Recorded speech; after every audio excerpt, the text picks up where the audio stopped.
తెలుగు వ్యాకరణం విరామ చిహ్నాలు గురించి తెలుసుకుందాం.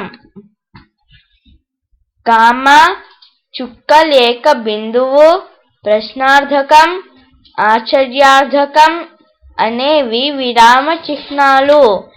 అవి ఉన్న చోట కొంతసేపు ఆపాలి. అప్పుడే చదివింది సరిగ్గా అర్థమవుతుంది.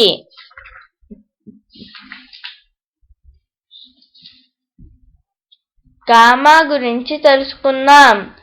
వాక్యం మధ్యలో కామా ఉంటే అక్కడ ఒక క్షణం ఆపి చదవాలి. వాక్యం పూర్తి కానట్లు అర్థం.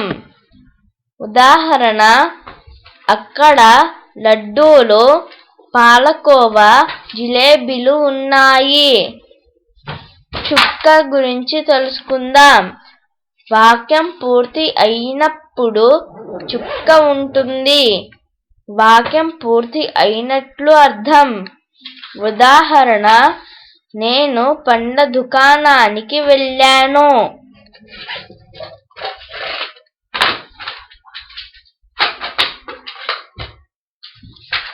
ప్రశ్నార్థకం గురించి తెలుసుకుందాం. ప్రశ్న వాక్యం అంటే ఈ గుర్తు వాడుతారు. దీన్ని ప్రశ్నార్థకం అంటారు. అంటే ఏదైనా విషయం గురించి ప్రశ్నిస్తున్నట్లు ఉండటం. ఉదాహరణ: అక్కడ ఏమేమి ఉన్నాయి? ఆశ్చర్యార్థకం గురించి తెలుసుకుందాం. వాక్యంలో ఆశ్చర్యం గొలిపే విషయం ఉంటే ఈ గుర్తు పెడతారు. దీన్ని ఆశ్చర్యార్థకం అంటారు. ఉదాహరణ: ఓహో, అలాగే.